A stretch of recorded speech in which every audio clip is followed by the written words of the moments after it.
Katanya Gina ini sempat mendengar ada senandung juga ya ketika lagi di posisi Saranjana tuh. Boleh lihat videonya nggak Gina? Boleh.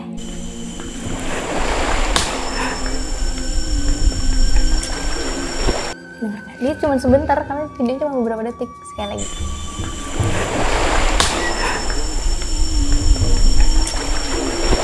Wih, kayak ada yang nyanyi ya? Iya. Terus Misalnya bingung dong.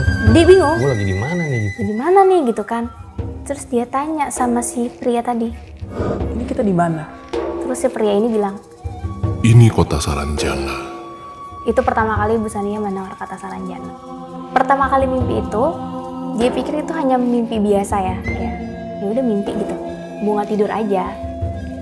Ternyata kejadian itu berulang. Setiap malam Jumat dia dijemput. Jadi sebenarnya lu tuh percaya atau enggak? Saranjana itu kota gaib, metropolitan, teknologinya canggih gitu. Oke.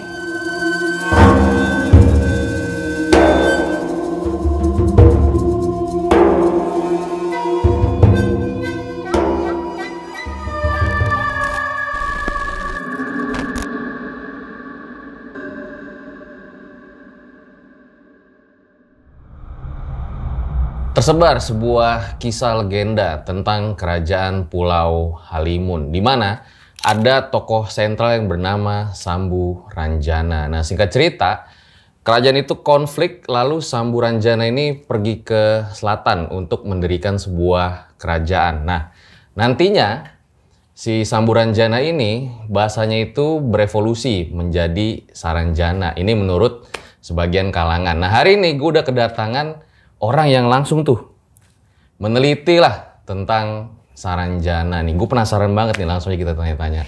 Halo Gina. Halo Kak. Makasih nih udah datang lagi ke RJL ya. Aku yang setelah lu makasih. ngobok-ngobok Saranjana ya. Aku loh yang makasih udah Berapa diajak di sini lagi. lama itu di Saranjana? Kalau totalnya ya di Kalimantan tuh 2 mingguan. Tapi nggak cuma di daerah kabupaten kota barunya aja, ada juga ke Banjarmasinnya. Karena aku juga wawancara sama sejarawan. Jadi dia tinggalnya di Banjarmasin. Totalnya 2 minggu. Oke, itu lu ke desa Oka-Okanya tuh yang katanya pusat Saranjana tuh. Betul sekali, ke situ. Desa Oka-Oka. Sebenarnya apa sih bedanya Saranjana sama Sareo? Saranghayo. Sarangeo salah lagi juga. Saranghayo. Saranghayo Yorobun. Katanya Gina ini sempat mendengar ada senandung juga ya ketika lagi di posisi Saranjana tuh. Boleh lihat videonya nggak Gina? Boleh. Ada nggak? Ada di handphone. Ini ada videonya di galeri aku. Nanti ada banyak selfie. Nih, bisa lihat nggak? 4 Desember 2022 9.38. Oh iya. Ya, video sebelahnya itu sama kan waktunya 9.38. Artinya cuma beda beberapa detik, nggak sampai 1 menit. Tapi coba kita dengarkan videonya di sini.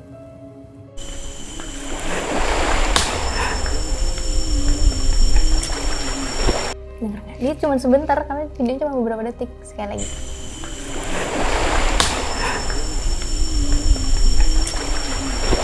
Wih, Nah, kayak ada yang nyanyi ya? iya, dia kan ngevideo kayak gini kan, arah pepohonan. Terus dimatiin kan, dipindah ke sini, dipindah ke sebelah sini.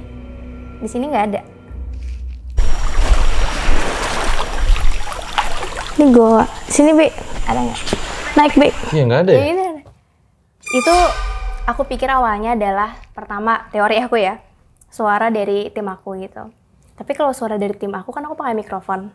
Harusnya kecil dan dia pasti tahu nggak boleh bersuara. Biasanya kan videografer kita udah tahu lah ya kalau kamera on nggak boleh ngomong gitu. Dan setelah dikonfirmasi emang bukan suara mereka gitu. Yang kedua, mungkin suara sebelum azan zuhur kali ya aku pikir. Setelah aku ingat-ingat, loh itu kan masih pagi. Aku cek waktunya jam 9.38 kan, belum waktunya zuhur. Dan jarak antara tempat ini sama masjid itu jauh banget. Jadi kayak, kok bisa kedengeran gitu loh. Terus teori aku ketiga, mungkin itu dari warga yang ikut sama aku. Aku tanyalah warganya, aku kirim videonya, ini suara kamu bukan? Bukan katanya. Soalnya posisi mereka itu udah di balik bukit ini Kak. Iya, iya. Jadi udah jauh banget. Kalau malam-malam dengerin itu merinding juga ya? Iya, kayak Jauh dari pemukiman ya? jauh dari pemukiman. Oke, Jadi- ditahan dulu, nanti iya, cerita lengkapnya ya. Oh iya bener, Nah, ke bawah suasana. Gina ini juga wawancara kuncennya lengkap dengan dokumentasinya, bahkan juga narasumber yang katanya keturunan dari Saranjana ya. Mm-mm. Wow. Ada juga yang kayak gitu ceritanya. Nanti deh kita dengerin. Gina bikin buku ya dari hasil risetnya itu Iya ya. betul, Bukunya apa Gina? mencari Saranjana. Mencari Saranjana. Ini guys, bukunya Gusti Gina nih. Terima kasih. Kalau mau beli di mana Gina? Bisa di Gramedia atau online. Oke, itu guys kalian bisa beli ya. Kalau nggak di Gramedia di online. Terus juga ada apa? Vlog dan podcastnya. Vlog podcastnya. Iya, nanti- Pas lu lagi penelitian ke sana. Iya betul, jadi aku Mungkin akan bukan upload. penelitian ya, nyari narsum gitu ya. Ya, lebih kayak jalan-jalan tapi ada cerita nih urban legend di sana gitu. Lebih ke sana sih. Jadi ada vlognya nanti di sana. Oke, langsung aja kita mulai. Berikut adalah ceritanya. Nah, sebelum kita lanjut videonya, ngomong-ngomong soal cerita horor, pasti banyak temen-temen lu itu yang punya fenomena misteri gitulah. Salah satunya nih, ada temen gua tuh yang suka cerita banget tentang pengalaman-pengalaman horornya. Gue nggak tahu ya orang ini tuh hobi horor apa gimana. Pokoknya gue dapet temen ini dari aplikasi Lita. Aplikasi jasa temen mabar, temen curhat, temen nyanyi, pokoknya semuanya ada dah. Jadi dulu pas waktu gue order temen curhat, gue ordernya namanya itu si Kacan. Langsung aja kita telepon nih. Halo Kacan. Halo Bang Fajar. Gimana? Kok baru nelpon sekarang? Baik ya nih, kemarin lagi padat banget kuliah. Gitu. Gimana Kacan? Udah lama nih nggak cerita-cerita horor ya. Ada pengalaman lagi nggak? Banyak Bang Fajar. Coba ceritain dong nih ke aku sama ke teman-teman. Boleh yang baru-baru banget terjadi nih 1,5 bulan yang lalu aku nyasar di Pasar Goib Bang Fajar. Pasar Goib? Ya jadi nanti Bang Fajar cari aja ya jembatan Kaliprogo Temanggung. Jadi aku kan stay di sini kan di Temanggung. Waktu aku pulang kerja aku lewat situ Bang Fajar. Memang sebelumnya itu jembatan itu memang rame ya, tapi pas aku lewat tuh lagi sepi-sepinya karena menjelang maghrib. Jadi pas aku lewat tuh ada orang nawarin jajanan pasar sebelumnya. Tiba-tiba setelah aku nengok ke orang itu, suasananya langsung berubah dan langsung kayak benar-benar pure kayak pasar tradisional yang zaman dulu banget. Terus pakaian orang-orangnya juga kayak masih pakai kemben, terus pakai lurik kayak gitu. Terus banyak anak-anak kecil lari-larian. Ini kamu sendirian jalannya? Sendirian aku naik motor udah gitu, takut motor macet takutnya kan. Orang jalan yang harusnya 10 menit ditempuh udah nyampe jalan raya, aku sampai 30 menit di situ karena aku bener-bener linglung. Toto kok bisa nyampe di Pasar Goib gitu. Jadi guys, Kacan ini emang unik banget ya. Dia tuh punya banyak cerita-cerita pengalaman misteri, juga punya banyak kisah-kisah percintaan juga ya. Dan ya tentang hidup gitu ya. Kayaknya sih emang punya bakat kali ya, ngalamin hal-hal horor ya. Hidupnya nih horor terus kayaknya. Dari kecil sih. Iya. Nah makanya guys, kalau misalnya kalian pengen denger tuh pengalaman-pengalaman dari Kacan atau misalnya juga pengen dapat masukan dari Kacan, bisa banget ya langsung order di aplikasi Lita. Namanya itu Daenerys. Nanti kalau pengen download langsung aja gue taruh linknya di deskripsi. Thank you Kacan ya. Oke, kita langsung balik ke cerita guys.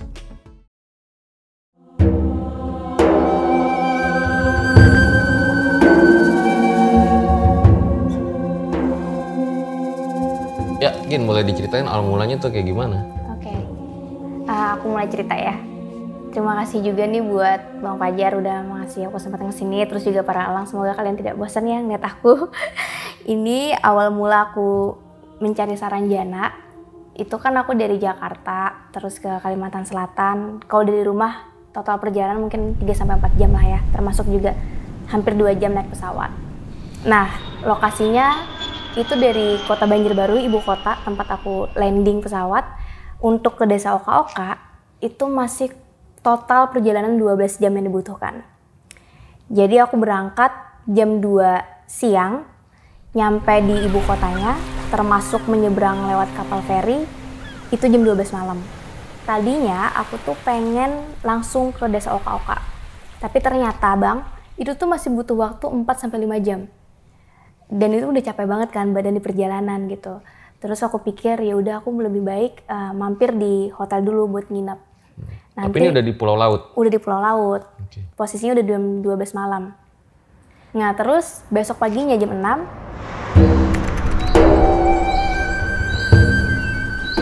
aku berangkat tuh sama tim aku, totalnya ada 4 orang buat ke desa Oka-Oka. Sebenarnya perasaan aku udah mulai antusias, deg-degan gitu kan, cerita apa nih yang bakal aku dapatkan. Emang sudah banyak ya Saranjana beredar di sosial media gitu, dan ceritanya mungkin Bang Fajar juga udah sering denger ya, kayak pembelian alat berat, konser gitu kan. Yang menjadi pertanyaan aku sebagai netizen tentunya kayak, emang beneran ada nggak sih Saranjana? Kalau misalnya bener ada, bisa nggak sih kita masuk, ya kan? Yang kedua, kalau misalnya bener ada itu beneran kota gaib jin muslim. Sistem pemerintahnya seperti apa? Mereka pakai bahasa apa? Sukunya apa? Penampilannya seperti apa? Kotanya seperti apa? Banyaklah pertanyaan aku. Dan itu akan aku dapatkan di hari itu. Karena aku akan mewawancarai 3 juru kunci. Jadi ternyata ada 3 juru kunci di sana. Oh ya? Jadi nggak cuma 1. Gina berberapa tuh saat itu ke sana? Berempat. Oke. Driver, aku, adik aku, sama videografer. Oke. Nah, totalnya sebenarnya ada cukup banyak narasumber. Tapi 3 diantaranya adalah juru kunci. Yang paling terkenal mungkin udah sering warawiri ya di media itu adalah Pua Bella. Yang kedua Ibu Sania, yang ketiga Kaigana. Nah ketiganya ini sebenarnya udah sepuh gitu loh mereka. Dan memang selama puluhan tahun dikenal di sana sebagai juru kunci. Pertama kali aku ke sana sampai di desa Oka-Oka sekitar jam 11-an. Oke. Nah sebelum ke situ Gin, kalau boleh tahu Pulau Laut itu penduduknya banyak atau gimana gitu? Oke, ya aku gambarin itu dulu kali ya. Jadi Saranjana ini adalah Pulau Laut nih, jadi pulau yang diduga tempat Saranjana ya guys ya? Iya betul. Jadi Saranjana ini adalah kota gaib yang dipercaya ada di Kalimantan Selatan. Tepatnya di Pulau Laut, itu pulau kecil di bawah pulau besar Kalimantan. Namanya Pulau Laut, nama pulaunya. Tapi itu secara administratif masuknya ke Kabupaten Kota Baru. Satu pulau ini. Nah si Saranjana ini dipercayanya memang meliputi satu pulau ini. Tapi pusatnya itu ada di desa Oka-Oka. Yang mana desa Oka-Oka ini posisinya tuh paling bawah. Jadi memang paling bawah Kalimantan, terbawah dari Kalimantan gitu. Nah, untuk secara gambaran ya, Kota Baru atau Pulau Laut ini daerah kecil sih. Daerah yang bukan metropolitan, apalagi dengan gedung pencakar langit ya. Kayak Jakarta tuh jauh banget.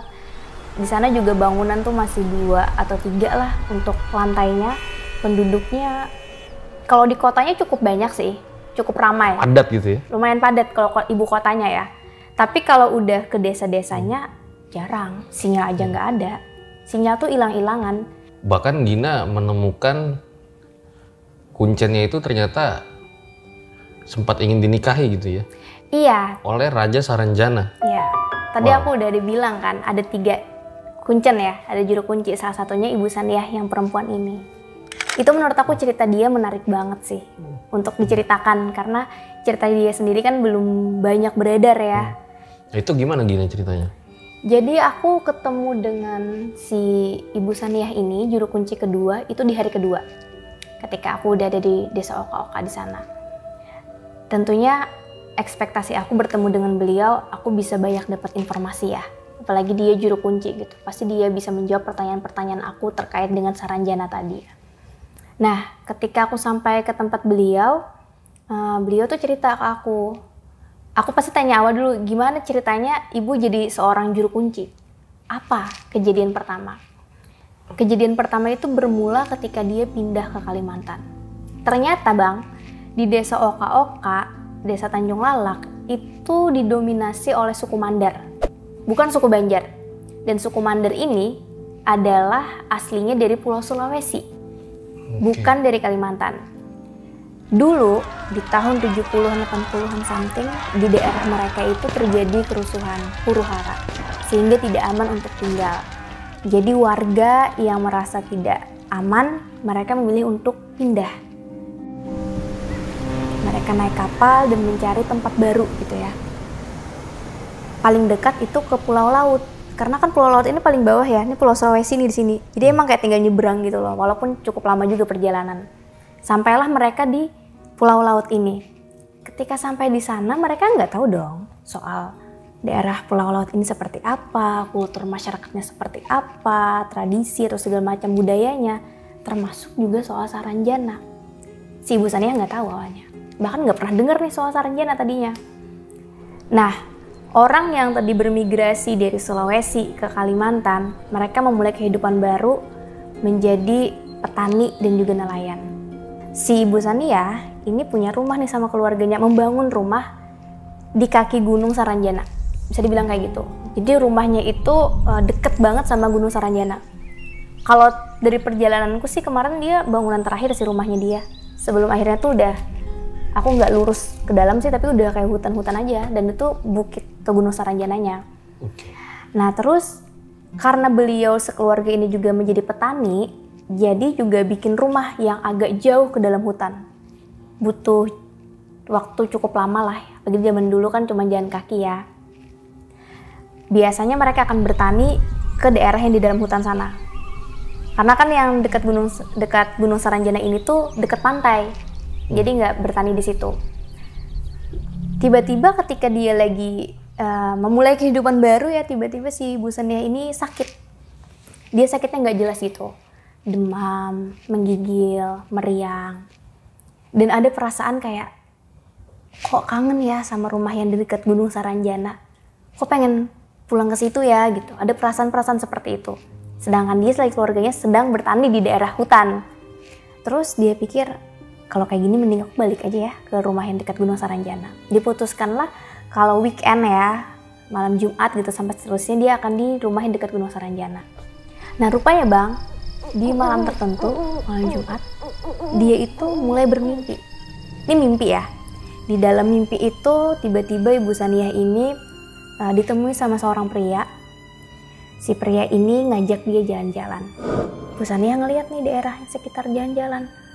Wah, banyak gedung pencakar langit, gedung-gedung, jalanan bagus. Pokoknya kayak kota metropolitan lah ya. Sedangkan faktanya dia tuh nggak pernah ngelihat kota seperti itu di daerah Oka-Oka atau di Pulau Laut. Bahkan kota baru ibu kotanya sendiri tuh nggak kayak gitu, emang daerah kecil kan. Terus dia tanya, bingung dong. Dia bingung. Gue lagi di mana nih gitu. Di mana nih gitu kan. Terus dia tanya sama si pria tadi. Ini kita di mana? Terus si pria ini bilang, Ini kota Saranjana. itu pertama kali Bu Sania mendengar kata Saranjana di alam mimpinya dia. Pertama kali mimpi itu, dia pikir itu hanya mimpi biasa ya, kayak ya udah mimpi gitu, bunga tidur aja. Ternyata kejadian itu berulang. Setiap malam Jumat dia dijemput. Dan dia masih sakit-sakitan selama 3 bulan. Jadi selama 3 bulan itu, Bu Sania selalu sakit. Nggak jelas kayak gitu ya sakitnya. Dan selalu di dalam mimpi, didatangi seorang pria tadi, diajak jalan-jalan di kota Saranjana. Dan setiap malam dia bermimpi seperti itu, di rumahnya itu banyak puntung rokok. Sisa puntung rokok. Menurut keluarganya Bu Sania, tadi malam tuh banyak orang yang berdatang. Konon itu orang Saranjana. Yang datang kayak gimana orangnya? Kayak manusia biasa. Jadi memang kayak ya kayak kita gitu kan. Mendengar cerita ini aku penasaran dong kayak, wow. Ibu Sania di sini udah sadar nggak itu bukan mimpi biasa? Iya kata dia. Ini bukan mimpi biasa karena selalu hal sama selama 3 bulan tiap minggu ya, sama orang yang sama, kota yang sama dan sama gitu loh. Akhirnya ternyata di desa itu, mereka ini kan warga baru ya di sana ya, terjadilah kejadian-kejadian aneh. Jadi udah jadi pembicaraan buah bibir lah masyarakat. Kok di sini ada keramaian. Jadi ketika mereka malam hari atau siang hari mendengar kayak ada kota, kayak orang ramai. Kita kan kalau misalnya lagi jalan di Jakarta gitu kan, lagi ramai kan kedengarannya klakson segala macam. Kayak gitu kedengarannya Bang. Sedangkan di sana kan sepi ya hutan. Ternyata nggak 1-2 orang ngalamin. Banyak kayak gitu. Terus ada juga warga yang bercerita kalau mereka tuh ketemu orang nih tiba-tiba nggak lama orangnya hilang gitu, diikutin hilang. Itu banyak ngalamin. Jadi sebagai warga pendatang mereka bingung dong, kayak ada apa dengan daerah ini? Kenapa ada hal-hal yang bersifat paranormal? Nah mungkin ini juga yang bikin Saranjana itu masuknya ke misteri ya. Lebih ke misteri gitu kategorinya menurut aku. Karena bikin banyak tanda tanya. Terus gak lama kemudian banyak warga yang hilang. Sekarang manusia yang hilang. Itu masih kerabatnya Bu Sania? Salah satunya kerabatnya Ibu Sania, pamannya dia, namanya Puamaya. Hilang tuh? Hilang, kata Ibu Sania. Gimana ceritanya? Jadi warga itu tiba-tiba hilang misterius. Nah kalau ada hilang misterius pasti kan satu kampung bakal nyariin kan. Kemana nih, disisir lah hutan, pantai segala macam, nggak nemu. Terus terdengarlah desas-desus di antara masyarakat. Mereka mungkin ke alam gaib di Gunung Saranjana. Karena Saranjana ini ternyata gunung itu namanya Gunung Saranjana. Jadi mereka berpikir orang hilang ini pindah alam ke Saranjana gitu loh. Tapi Bu Sania pada saat itu mikirnya, masa sih gitu kan? Masa sih? Terus suatu hari setelah banyak kejadian-kejadian ganjil di desa itu ya, yang tidak bisa dijelaskan secara logika ya, mungkin dari masyarakat gitu, bingung juga kemana, dan mereka mulai takut juga. Bu Sania lagi-lagi didatangi sama pria yang sama, yang dimimpinya sebelumnya. Terus Ibu Sania di alam mimpi lagi nih, dibilang lagi kan ini kota Saranjana. Terus dia nanya, apa maksud kamu datang kepada saya? Rupanya si pria ini adalah rajanya. Dia mau menjadikan Ibu Sania sebagai selirnya, ingin menikahi gitu. Bu Sania kayak, oh nggak mau saya gitu kan. Pas dia lagi jalan-jalan gitu kan, lagi ngobrol tuh kayak diliatin kota. Dia ngelihat tuh warga-warga yang hilang selama ini ada di Saranjana. Jadi ada yang diingat sama dia, kan Ibu Sania ini dia udah sepuh ya, jadi ingatan dia juga udah agak buram gitu untuk detail-detail nama. Yang dia ingat tuh kerabatnya dia yang Puamaya itu. Terus ada Nenek Lambang. Kalau Nenek Lambang itu dia lihat, si Nenek Lambang ini di Saranjana ya aman, bahagia, bekerja juga di salah satu rumah gitu. Baiklah, tapi tidak dengan Puamaya.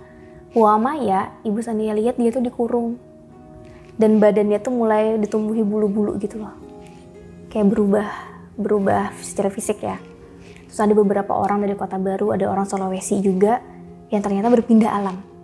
Terus Ibu Sania kesel nih. Loh, benar ternyata buah bibir masyarakat kalau orang-orang yang hilang berpindah ke Saranjana. Akhirnya dia bete ya sama si raja gini. Gak mau saya. Kenapa kalian mengambil orang-orang kita? Gitu. Tapi orang Saranjana juga punya alasan tertentu gitu. Kenapa mereka mengambil orang? Entah karena diinginkan atau si orang ini membuat kesalahan atau gimana ya, sehingga harus membayar gitu. Terus si raja ini bilang kayak gini, saya ini sering keluar daerah, dinas lain mungkin kayak gitu ya. Dan desa Oka-Oka ini adalah wilayah penting di Saranjana. Di sini pusat pemerintahan, kerajaan dan sebagainya. Saya butuh orang untuk menjaga Gunung Saranjana, untuk menjaga ini di dunia nyata agar tidak membuat kerusakan sehingga berdampak ke dunia Saranjana gitu. Saya butuh kamu jadi selir saya. Terus Ibu Sania nggak mau dong. Kalau saya nikah dengan orang gaib, mana gitu kan? Dia nggak mau, dia tolak bang. Saya nggak mau. Kalau kamu mau, saya bisa memberikan harta dan kekayaan yang berlimpah. Nggak mau. Ibu Sania tidak bisa dibeli dengan harta. Dia tetap menolak. Atau gini deh, Ibu Sania bernegosiasi. Saya akan membantu menjaga wilayah Gunung Saranjana. Kita manusia tidak akan membuat kerusakan di sana. Tapi sebagai gantinya, kalian juga jangan mengambil orang-orang di desa kita. Jangan menculik manusia lagi gitu loh. Kita sama-sama damai, kita bersaudara, kita saling jaga. Tapi sebentar, akhirnya Ibu Sania itu menolak jadi selir? Menolak. Makanya dia mengajukan syarat tadi, negosiasi. Dia bersedia menjaga Gunung Saranjana sebagai juru kunci. Karena dibutuhkan si raja kan awalnya. Dia rasanya saya butuh orang untuk menjaga. Tapi ini kisah memang viral ya Gina ya? Kisah Apa? Yang selir dari Ibu Sania ini ya? Ini kan belum aku upload nih di YouTube aku. Nanti akan aku upload. Tapi maksudnya orang tuh udah pada tahu gitu ya, di sana gitu. Oh iya, kalau di daerah itu. Masalah selir ini ya. Itu asal usul cerita Ibu Saniyah kenapa jadi juru kunci. Nah karena dia dipercaya gitu kan udah ada kesepakatan artinya. Jangan-jangan nih si Ahmad Dhani ini terinspirasi bikin lagu Selir Hatinya dari sini nih. Jangan-jangan Ahmad Dhani kena kesaranjana nih. Oh, Aku rela. Nyanyi kita. Bisa jadi ya, Iya ini sih, kan bisa jadi sih. 1% bisa jadi, 99% nggak bisa jadi gitu. Gimana Om Ahmad Dhani, apakah itu benar dugaan dari Bang Fajar? Enggak ya, tapi ini serem juga sih kalau ada di posisi Bu Saniyah ya. Maksudnya itu pria yang sama selalu mimpinya itu. Selalu pria yang sama, makanya Ciri-cirinya disebutin nggak Gin? dia tidak bisa, aku nanya kan pasti penasaran. Gimana ciri-cirinya gitu kan? Dan sampai aku nanya namanya. Kalau nama Bu Saniyah nggak bisa bilang. Tapi kalau ciri-ciri Bu Saniyah cuma hanya bisa menjelaskan bahwa penduduk Saranjana itu seperti manusia. Sama seperti kita. Persis, nggak ada beda. Berarti kayak manusia biasa aja. Ya manusia biasa. Pakaiannya pun sama. Ada juga yang pakai rok, kaos, atau pakai kemeja gitu, ada. Berarti nggak ada bedanya ya? Nggak ada beda. Kecuali untuk kalangan bangsawan, kerajaan. Biasanya mereka suka memakai pakaian yang cerah, berwarna kuning.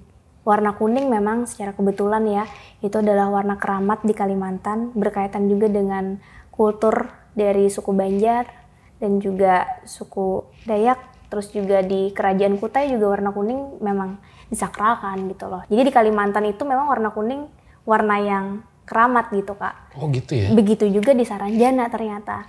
Kalangan kerajaan tuh suka memakai pakaian berwarna kuning. Oke, Karena menarik kain nih ya. kuning itu, warna kuning itu kayak simbol dari kemewahan, habis itu juga simbol kemuliaan. Karena kan kuning kayak emas gitu.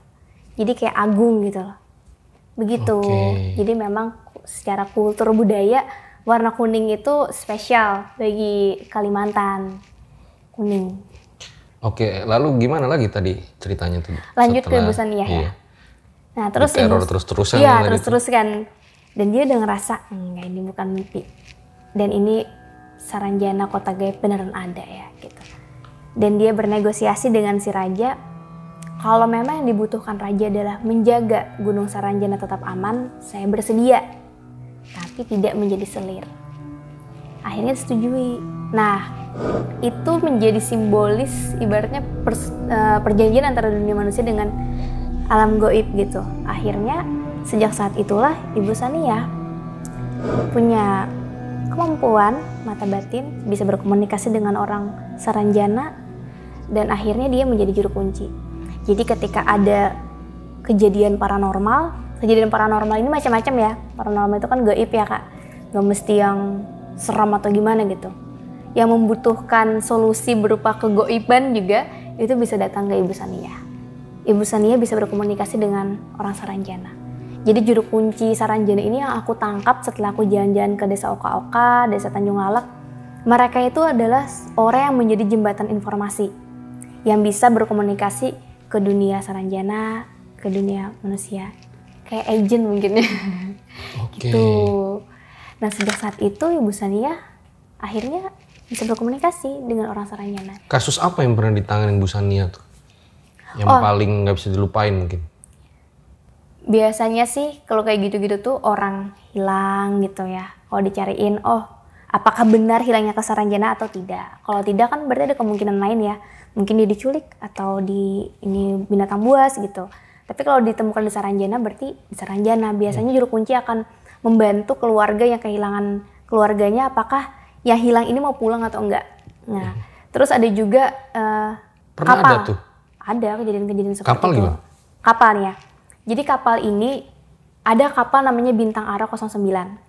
Suatu hari, dia ini melintasi perairan di sekitaran Kota Baru, Pulau Laut ini. Nah, apesnya itu malam hari. Dia kan ada dua mesin gitu kan Kak. Satu mesin itu rusak. Terus dia mikir, ini kita harus menepi buat memperbaiki mesin ini. Dan nggak bisa berlayar dengan normal gitu. Ketika mereka lewat gitu kan, laut gelap ya. Gelap. Mereka melihat ada daratan yang gemerlap banget. banyak lampu-lampu. Terus lampu-lampunya itu tuh yang ini sampai ke atas gitu. Berarti kan ini perkotaan, ada gedung-gedung pencakar langit gitu. Pokoknya dari jauh tuh bener-bener gemerlap lah mereka lihatnya. Karena mereka melihat itu ada perkotaan, dan mereka melipir lah, mendekat gitu kan, mendekat. Tapi lama-kelamaan lampu-lampu itu memudar, terus hilang dan gelap gitu aja. Karena kan memang nggak ada yang di daerah Gunung Saranjana, nggak ada yang tinggal di situ kan. Akhirnya kapal itu menepi di sana. Terus kayak bingung, semuanya awak kapal nih bingung. Loh, kita tadi kan datengin daerah daratan yang banyak gemerlap lampu, ada kehidupan, kok ini tiba-tiba kosong. Mereka sempat hopeless tuh pada saat itu, Bang. Wah, di mana ini kita gitu kan, gelap kayak nggak ada penduduk ini gitu. Nah, akhirnya ketemu Ibu Sania tuh? Belum. Oh, belum. Terus di pagi hari ternyata ada warga. Ya, ada warganya itu generasi rumah aku juga sih. Jadi ada 2 POV nih, warga sama Ibu Sania. Si warga ini nemuin, loh Bang, lagi ngapain gitu kan. Alhamdulillah katanya ada manusia selamat, kita dipikir kita terdampar di pulau yang tidak ada penghuninya. Oh enggak, sini ada kok, ini desa Oka-Oka gitu kan, dikasih tahu. Kenapa Bang? Iya nih, kita tadi malam kesini karena ngeliat ada kota besar. Ternyata makin dekat, loh kok hilang. Pas udah kapal di bibir pantai ya, nggak bisa lagi dijalanin kapalnya. Jadi mereka tuh nggak bisa pergi lagi, kapalnya tuh nggak bisa nyala. Lalu diarahkanlah sama warga, coba deh ke juru kunci, itu ada namanya Ibu Sania. Biasanya beliau nih kalau ada hal-hal yang bersifat goib gitu kan, beliau bisa bantu. Lalu si kapten kapal ini mendatangi Ibu Sania. Dibilang sama Ibu Sania, oh sebentar ya, saya akan komunikasi dulu dengan orang Saranjana. Apakah ini berkaitan dengan Saranjana atau tidak? Oh iya, nanti saya kabarin, kata Bu Sania. Jadi nggak langsung gitu ya, kayak nggak. Bu Sania berkomunikasi secara goib ya. Aku sih menangkapnya Bu Sania ini kayak astral projection gitu loh. Kalau dia ke Saranjana, kayak rohnya gitu yang ke sana. Ternyata memang benar kapal itu ditahan sama Saranjana. Makanya segala cara teknis diupayakan nggak bisa kan. Rupanya awak kapal ini beberapa kali lewat perairan situ pernah menjanjikan sesuatu kepada orang Saranjana. Ya bercanda-candaan gitu lah Bang, kayak nanti deh kita kasih ke Saranjana ini gitu. Ternyata orang Saranjana merasa dijanjiin dong. Ini berapa kali lewat ngejanjiin atau bercandain kita nih, kok nggak ngasih-ngasih gitu. Dibikinlah apes sama mereka dan ditarik. Jadi emang sengaja tuh orang Saranjana diarahkan ke situ kan. Terus gimana, kasihan kan, orang tuh juga orang cari nafkah gitu kan, masa ditahan selama itu. Oh yaudah nanti dikasih singkatnya sajian lah gitu ya, hari Selasa pagi jam 5 subuh. Dan setelah dikasih itu di deket kapal, dorong aja gitu. Sajian itu berupa makanan sih, makanan ketan gitu, lamang. Terus dikasih tahu kayak gitu kan, Ibu Sania berarti udah dapat informasi nih dari Saranjana. Kan dia emang sebatas jembatan informasi, dia kasih taulah kepada awak kapal. Ini loh syaratnya, kenapa kalian ditahan tuh karena ini loh selama ini gitu. Nanti jam 5 subuh ya, pagi Selasa, oke gitu.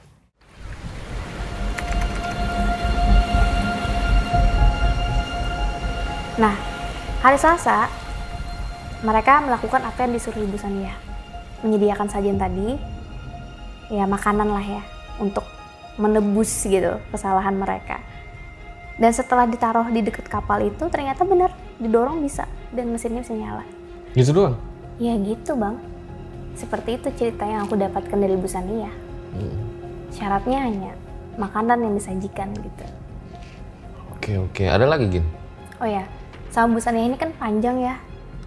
Aku tanya-tanya juga ya soal kayak sistem pemerintahannya, bahasanya, sukunya gitu. Dan dia bisa jawab semuanya gitu. Tapi dia juga menegaskan ada beberapa informasi menurut dia boleh disebarluaskan, ada yang dari Saranjana nggak memperbolehkan. Jadi dia hanya menjawab apa yang diizinkan gitu. Terus Ibu Sania ngajakin aku, gimana kalau kita ke Gunung Saranjana langsung? Oh oke.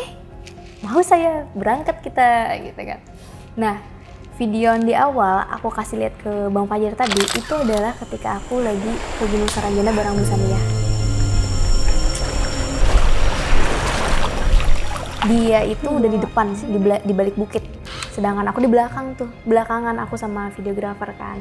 Gunungnya ya kayak gunung biasa aja ya? Ada, iya gunung biasa aja. Pohonnya lebat gitu? Lebat, kecil. Jadi bukan gunung besar yang biasa pendaki-pendaki gitu ya. Tapi ini kayak bukit. Cuman warga menyebutnya Gunung Saranjana. Di situ nggak ada orang? Gak ada. Kecuali mungkin nelayan lagi istirahat. Tapi nggak ada yang tinggal di situ. Emang deket pantai gitu? Deket pantai, jadi itu tuh gunungnya bener-bener menjorok ke pantai. Jadi bisa naik lewat pantai ya? Bisa. Berenang. Gitu. Jadi akhirnya kita berangkatlah ke Gunung Saranjana kan. Karena kata Ibu Sania, ketika aku tanya, kalau manusia pengen ke Saranjana gimana caranya? Ada pintunya nggak? Sebenarnya kata Ibu Sania, semua titik di pulau ini bisa masuk ke Saranjana. Hanya saja dunia manusia dan alam Saranjana itu kayak ada tabir gitu, tabir goib ya. Jadi kita nggak tahu tuh mau lewat titik yang mana. Makanya ada cerita orang hilang di sini, di sana, di desa ini, di desa itu gitu kan. Semuanya tuh sebenarnya ya satu area tapi 2 dimensi gitu.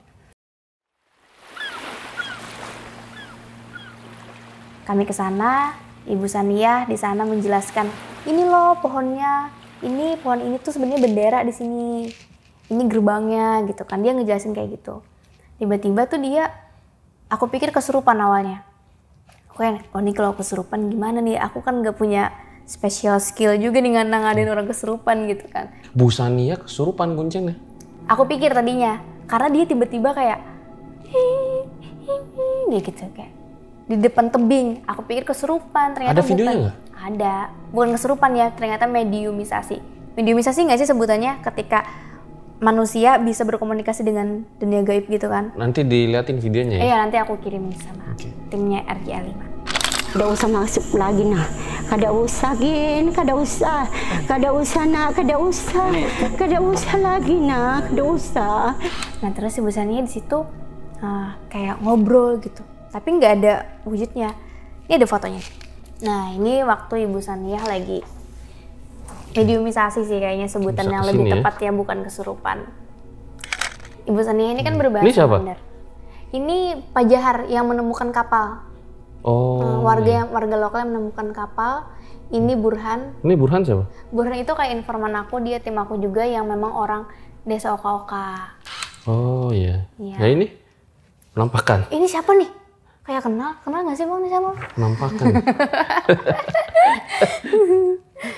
Iya, jadi kan si Ibu Sania, mungkin teman-teman RJL 5 Satset para elang silahkan ditonton ya. Si Ibu Sania itu lagi berkomunikasi gitu dengan orang Saranjana. Nah ada kejadian unik nih waktu beliau lagi mediumisasi kayak gini. Si Burhan itu, aku tuh kayak mendengar suara gemuruh gitu loh.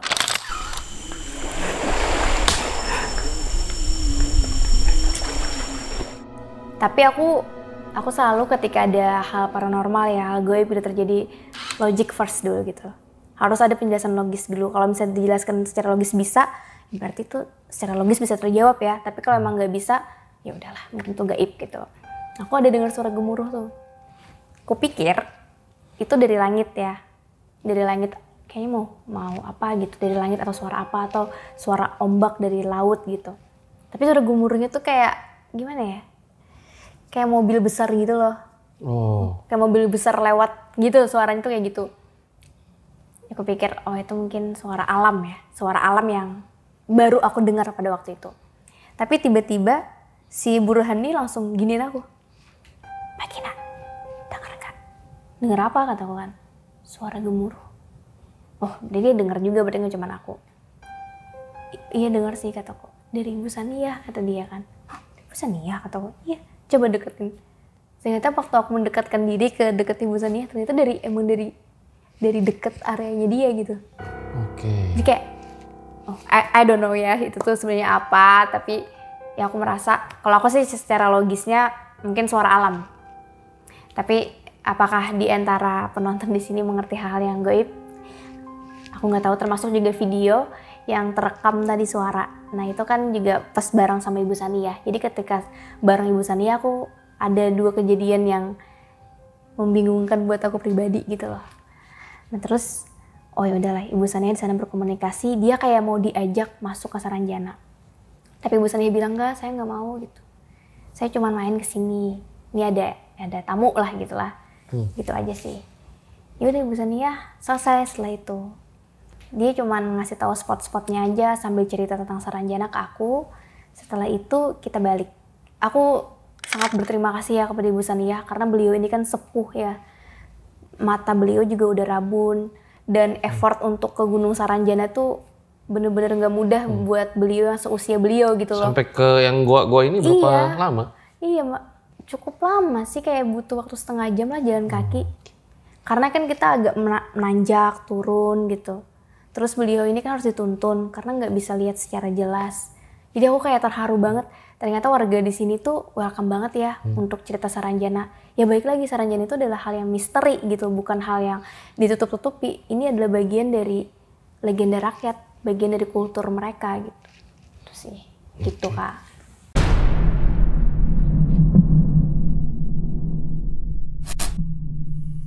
Buat kalian yang punya pengalaman horor nyata, bisa kirim cerita kalian ke email RJ5 atau DM Instagram RJ5.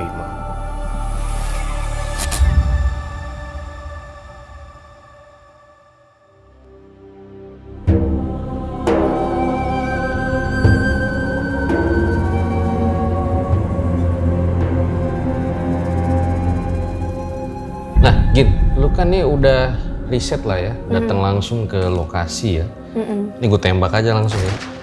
Jadi sebenarnya lu tuh percaya atau enggak Saranjana itu kota gaib, metropolitan, teknologinya canggih? Oke. Saranjana itu aku ngelihatnya dari 2 sisi sih. Yang pertama secara logis ya, sejarah, secara keilmuan gitu. Memang Saranjana pernah ada. Mungkin Bang Fajar juga udah nyari tahu kan soal itu. Tentang legendanya, tentang bahkan di peta juga ada.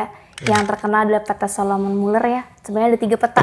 Jadi ada 3. Kalau secara historis pernah ada. Aku percaya itu. Tapi apakah Saranjana secara kota gaib? Aku percaya alam gaib itu ada, Saranjana itu ada. Walaupun aku tidak melihat langsung seperti apa kotanya gitu ya. Tapi kan aku mewawancarai banyak narasumber, juru kunci yang punya pengalaman dengan Saranjana. Aku itu anggap itu bagian dari misterinya Saranjana sih Bang. Kayak Berarti Gina meyakini ya? Aku memang percaya ya udah ada gitu. Saranjana nih kota canggih gitu ya, tak kasat mata gitu. Tak kasat mata. Karena kan alam gaib dalam keyakinanku juga memang ada gitu. Dan Saranjana dari narasumber-narasumber yang Gina udah cari ya?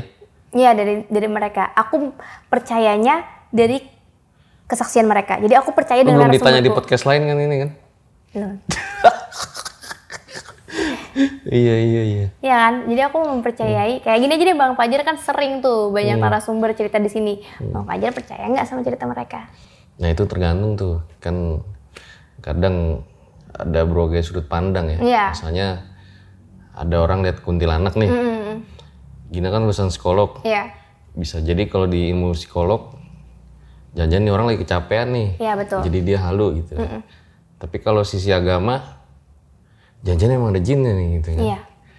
Nah kalau jangan-jangan bisa juga nih orang salah lihat. Iya, ilusi ternyata.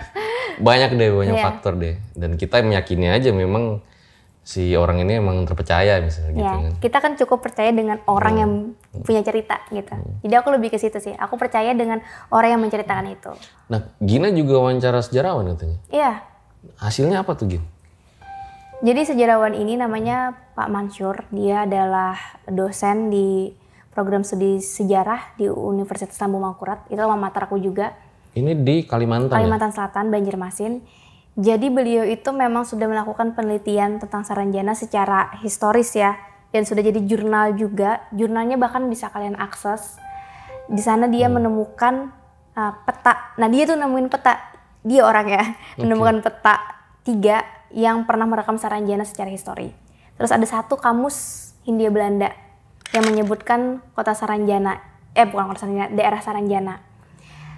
Petanya mungkin bisa dilihat sama Bang Fajar ya. Nah ini akhirnya peta ini hilang di peta terakhir. Sebentar. Nih peta pertama. Ini yang pertama nih, Solomon Muller nih. Ini yang paling sering ada di media. Iya, yang Solomon kan? Muller ya. Iya paling sering. Terus ada petanya Isaac. Lalu ini peta sketch map. Ini dari, nah ada Sarangjanak, kalau di sini Sarangjanak. Jadi kayak penamaannya aja. Jadi secara tempat. Ini zaman dulu ya, peta Belanda dulu. ya. Terakhir 1913 setelah. Tapi sekarang itu memang nama gunungnya Gunung Saranjana. Saranjana. Jadi namanya secara real ya di dunia nyata itu Saranjana, Gunung Saranjana. Sama Tanjung ya? Tanjung, itu di peta sih Tanjung. Oh bukan ya, nggak ada itu ya? Tanjung Saranjana itu? Nggak ada kalau sekarang. Warga mengenalnya Gunung Saranjana. Gunung ya? Kalau warga menyebutnya ya. Oke. Nah itu gimana? Gitu. Nah ini kamus. Aku menanyakan kan ke Pak Mansur. Pak, ini yang bikin peta legit nggak gitu? Oh legit orangnya gitu kan. Mereka memang punya pelatihan khusus membuat peta. Terus aku tanyakan lagi, kalau mereka legit dan biasanya menuliskan sebuah tempat, lokasi gitu, apakah harus ada berpenghuni atau tidak? Harus ada biasanya kata dia. Jadi kalau misalnya suatu daerah, terutama di kamus ya, itu memang untuk mengetahui, misalnya nih Depok, ya Depok berarti memang pemukiman gitu. Tapi kalau Depok itu tidak ada pemukiman, ya nggak dibuat di kamus gitu. Juga Saranjana, berarti dulu Saranjana itu ada pemukimannya. Nah tapi yang menjadi misteri adalah tidak ditemukan sisa-sisa kehidupan atau peradaban dari orang yang pernah tinggal di daerah Gunung Saranjana itu. Apakah itu sisa-sisa bangunan gitu, itu belum ditemukan sampai sekarang. Menurut Pak Mansur, masih butuh banyak data untuk membuktikan Saranjana itu benar-benar ada. Secara real ya, secara real. Nah kalau menurut Pak Mansur itu, halo Pak Mansur ya, salam kenal ya.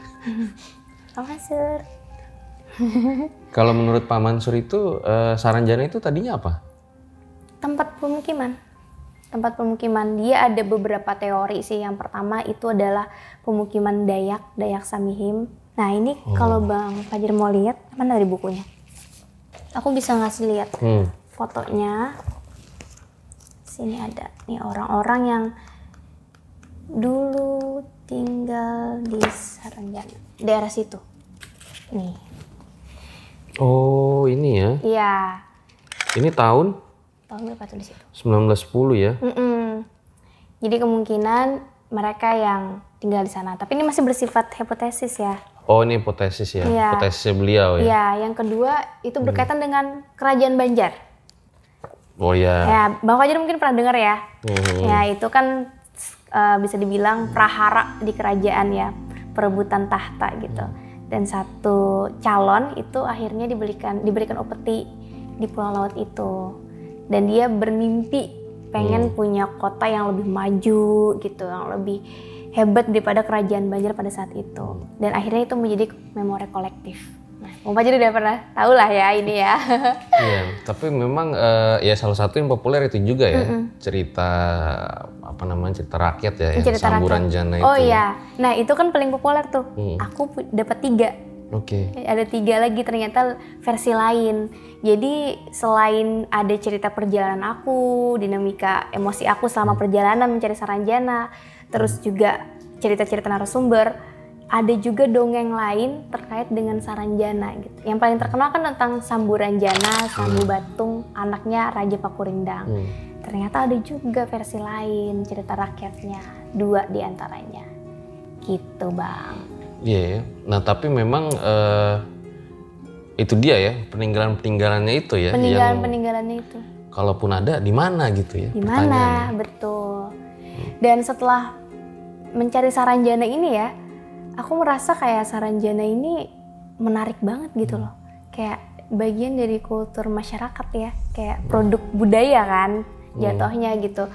Dan di sana aku ngerasa kayak Saranjana tuh lebih kepada hal yang bersifat fantasi, bukan yang horor gimana ngerikan maksud kan ngerti maksud kakak? Maksud kakak. Kakak. Padahal lebih muda daripada Bang Fajar. Berasa adek nih, enggak. Awet muda berarti Bang Fajar. Jadi lebih kayak gitu sih aku ngerasanya. Oh ternyata ya udah. Makanya kan warga di sana juga bukan kayak takut, bukan kayak merasa harus ditutupi. Saranjana udah berdampingan dengan daerah kita gitu. Aku kan dari Kalimantan Selatan juga. Ya Saranjana memang itulah kepercayaan masyarakat di sana gitu loh. Fantasi. Lebih hal-hal kalau jadi film tuh seru gitu. Kayak pernah nonton film-film yang kayak gitu gak sih? Isekai, kakak nonton anime nggak? Nggak ya? Anime nonton. Isekai. Naruto. Naruto. Ya kayak ini kali ya, Black Panther lah ya. Iya, kayak gitu. Wakanda ya. Iya, kayak dunia lain gitu. Kalau isekai itu kan, maaf nih jadi anime. Paling mudah tuh aku biasanya menganalogikan jadi anime. Dia tuh kayak ke dunia lain gitu loh, yang di dunia itu tuh sihir berlaku gitu loh, kayak gitu, dunia yang berbeda dengan realita kita. Wibu ya.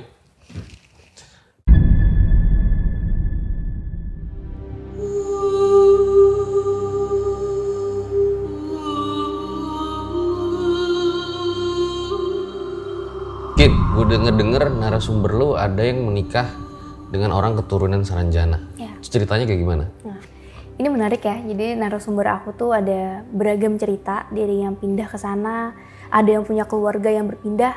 Ini salah satunya menikah dengan orang yang keturunan dari Saranjana. Beliau ini adalah seorang guru dari Banjarmasin. Nah, beliau singkat cerita bertemu dengan tambatan hati lah ya. Nggak tahu nih, ternyata dari desa Tanjung Lalak, daerah Saranjana. Setelah pendekatan, akhirnya memutuskan untuk menikah. Beberapa hari sebelum menikah, Ibu Haryawati ya namanya, Bu Wati ya kita sebut misalnya. Dia itu bermimpi Bang, suatu malam. Dia bermimpi sama calon suaminya, dia itu masuk ke sebuah goa, dan di goa itu tuh kayak ada tempat duduk gitu, lalu mereka ngobrol. Terus si calon suaminya bilang, Ini tempat halwat beliau. halwat itu tempat bertapa ya, dalam istilah bahasa di Kalimantan, halwat gitu. Oh, beliau siapa ya gitu. Terbangunlah Ibu Wati ini ya. Terus dia cerita tuh sama calon suaminya.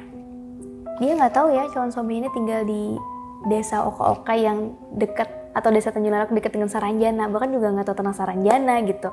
Si ibu ini benar-benar nggak tahu soal Saranjana. Dia tanya ke calon suaminya, Bang, di tempat kamu, di kampung halaman kamu ada goa nggak sih? Goa? Ada. Di Gunung Saranjana. Ada goa di sana. Goanya kayak ada space gitu di dalamnya. Iya. Oh, oke.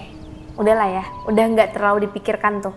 Ya udah gitu kan. Singkat cerita, setelah persiapan pernikahan yang rumit, panjang, pernikahan dilakukan. Nah, pernikahan ini kan ada di daerah perempuannya di Banjarmasin, dilakukan juga resepsi di desa Tanjung Lalak, kampung halaman si suaminya. Mereka satu rombongan tuh berangkat ke desa Tanjung Lalak. Dari Banjarmasin tuh sama kayak aku, perjalanannya berarti panjang ya. Panjang berapa jam, 8 jam. Terus mereka nginep dulu di Batu Licin sebelum akhirnya menyeberang naik kapal feri. Setelah sampai di ibu kota, butuh waktu 5 jam lagi nyampe ke desa Tanjung Lalak. Ketika memasuki daerah desa Tanjung Lalak, si ibu ini, narsum aku, dia tuh merasa tiba-tiba atmosfer berbeda. Dia ada perasaan gak enak. Dia ngerasa kayak dilihatin sama banyak mata. Kita tuh kalau nggak dilihatin orang nih, misalnya nih ada yang ngeliatin Jayang, misalnya ngeliatin aku gitu ya. Walaupun aku ngobrolnya sama kakak, berasa kan? Karena dia ngelihat ke kita tuh ada energi kan, ada intensi gitu loh ngelihat ke kita. Nah itu yang dirasain sama si narsum ini, si Ibu Wati ini. Dia ngerasa, kok aku gelisah ya? Kayaknya aku diperhatikan banget, tapi siapa yang merhatikan aku gitu. Sama mendekat ke rumah calon suami, perasaannya makin gak enak. Kok ini bener-bener bikin merinding, gak enak, gelisah. Lalu dia bilang ke suaminya, Bang, aku kayaknya ada perasaan gak enak ya, aku gak tahu kenapa ini gitu kan. Oh, kayaknya ada hal ganjil. Oh, saya telepon deh paman saya. Pamannya adalah Puabela, juru kunci pertama. Oke. Ketika ditelepon, Paman, ini istri saya. Iya, aku lagi ke sana. Aku sudah tahu hal itu. Belum cerita si Paman udah tahu. Lalu si Puabella, si Paman ini berangkatlah menuju rumah si pengantin. Ketemu di sana ya. Pamannya ini tuh udah kayak udah tahu gitu loh apa yang jadi kegelisahan si perempuan ini. Tapi si Bu Wati ini tetap menceritakan, saya tadi masuk ke sini ada perasaan seperti ini, saya nggak tahu ini perasaan apa, nggak bisa mendeskripsikan apa yang terjadi gitu sampai saya merasa kayak gini. Terus kata si pamannya, oh itu karena bawaan kamu. Bawaan saya cuma bawa keluarga saya, di sini nggak ada bawa apa-apa. Bukan, maksudnya ada bawaan kamu di belakang. Ternyata bawaan gaib. Nah si Ibu Wati ini masih keturunan dari kerajaan negara Dipa di Hulu Sungai Utara. Jadi semacam kayak punya keluarga versi gaib juga ya dari kerajaan leluhurnya dia gitu. Nah kenapa dia merasa gelisah seperti itu? Ini kan kayak ada dua entitas gaib nih yang berbeda. Kayak wah kamu dari mana nih masuk teritorial aku, wilayah aku nih, kayak orang dari Saranjana. Terus juga mereka tidak bisa berkomunikasi gitu kan. Akhirnya kata si Ibu Haryawati ini, coba paman kasih tahu ke orang yang kayak ada atmosfer mengancam tadi ya. Saya nggak ada maksud apa-apa ke sini, nggak tidak bermaksud jahat, tapi saya justru membuat keluarga baru di sini gitu. Kita menjadi keluarga gitu kan. Oh ya, dikomunikasikan sama si juru kunci. Oke. Nah setelah si juru kunci ini berkomunikasi secara goib gitu ya, perasaan tidak enak tadi berangsur-angsur hilang. Jadi udah kayak langsung lega gitu kan. Nah terus setelah tidak ada perasaan tidak enak tadi ya udah nyaman gitu. Akhirnya bisa melangsungkan pernikahan resepsi dengan aman. Dan besok harinya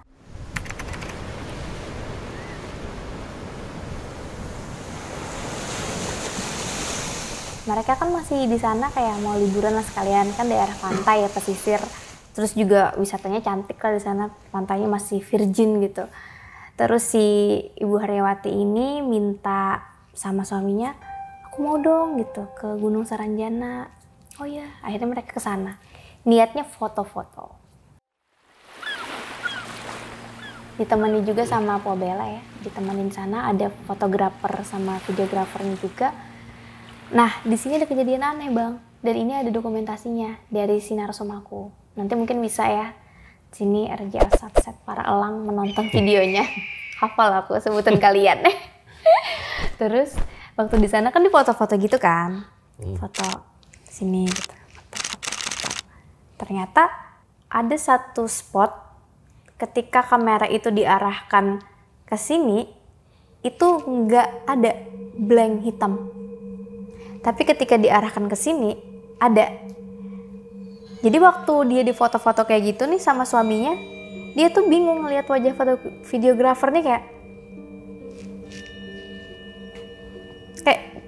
ini kenapa gitu kan. Tapi si videografer nggak cerita di tempat pada waktu itu, nggak cerita di tempat. Akhirnya setelah selesai sesi foto-foto itu pulang malamnya si videografer nge-WA, Bu, tadi itu ada kejadian aneh. Saya tuh nggak bisa ngefoto ibu sama suami berdua di di spot itu. Ini ada videonya, jadi dia videoin kan waktu mindah-mindah nih. Ini foto pertama yang pian di yang di tebing tuh kosong. Terus itu yang kedua kosong juga. Kalau di spot ini hitam foto lo ke full, belakang. tapi kalau udah dipindahin ke lain bisa dipikir kan brightness, ISO segala macam kan udah diutak-atik sama dia. Ternyata bukan itu, ternyata memang di foto itu nggak bisa difoto spotnya tuh itu. Tapi setelah minta Puabella si juru kunci ini masuk, baru muncul gambarnya. Jadi harus bertiga gitu. Jadi itu kayak aneh gitu loh menurut si narasumber. Aku juga ngedenger sih, wow aneh juga ya gitu loh. Kenapa ketika mereka berdua aja tuh nggak bisa difoto gitu. Oh tapi udahlah, ya itu bagian dari misterinya Saranjana lah ya. Yang mungkin berkaitan dengan teknologi, dengan orang-orang yang ngambil foto, gambar. Aku juga ngevideo kan malah kebuat suara itu gitu. Kita nggak tahu, itu salah satu misterinya. Terus akhirnya menanyakan lah, emang ada kaitan apa sih keluarga kamu dengan Saranjana? Oh, si suami ini selama ini nggak tahu menahu ya soal leluhur dia, cerita kakek neneknya. Tapi setelah bertanya dengan pamannya yang tadi Puabella dan keluarga yang lain, ternyata memang ada leluhurnya dia yang udah di atas tuh kayak berpindah alam gitu ke Saranjana. Nah ternyata yang dimaksud bertapa halwat di mimpinya si Haryawati di awal itu tuh adalah leluhur dari suaminya bang. Jadi dia tuh kayak pengen mengenalkan diri aja. Saya ini cucuku gitu kan, si suaminya ini, dan saya itu ada di Saranjana. Nah ketika hari resepsi, menurut Puabella, dia kan bisa melihat orang Saranjana ya, itu juga dihadiri sama keluarga mereka yang dari Saranjana. Jadi ada 4 mobil rombongan gitu yang turut menghadiri pernikahan mereka. Walaupun si Haryawati nggak bisa melihat secara langsung ya orang Saranjana seperti apa, tapi menurut si Puabella ya memang dihadiri. Nah karena dia udah kayak, oh ya udahlah ya, di keluarga saya ada hal goib juga, keturunan dari negara Dipa, di suami dari Saranjana gitu kan. Terus suatu malam sebelum dia balik ke Banjarmasin ya, di tengah malam tuh kan tidur. Tiba-tiba nih si Haryawati tuh mendengar suara orang banyak banget ngobrol. Itu kayak udah dini hari gitu. Kayak orang di ruang keluarga, ruang tamu tuh ngobrol, tapi banyak banget orangnya. Dia pikir, ini kenapa orang lagi pada ngobrol, ada acara apa gitu kan. Bangunlah dia bang. Dia bangun, dia buka pintunya pelan-pelan. Ketika dibuka pintunya tuh langsung tiba-tiba hening. Suara ngobrol tadi tiba-tiba hilang semuanya. Dilihat kan ada orang. Padahal dia udah jelas banget ya mendengar itu gitu. Sampai kebangun, sampai ngecek loh gitu. Ternyata nggak ada. Terus ketika ditanyakan, dan itu apa sih, suara apa? Oh itu suara dari keluarganya dia yang dari goib juga sama Saranjana. Keluarga masing-masing goib nih kayak saling mengenal lah, lagi ngobrol gitu, saling kenal, saling silaturahmi begitu. Tapi kedengeran sama si Haryawati ketika dia buka pintu tiba-tiba hilang gitu loh. Mereka aktifnya tengah malam ya, dini hari gitu ceritanya. Baru habis itu balik ya? Baru setelah itu pulang. Jadi itu cerita untuk Haryawati.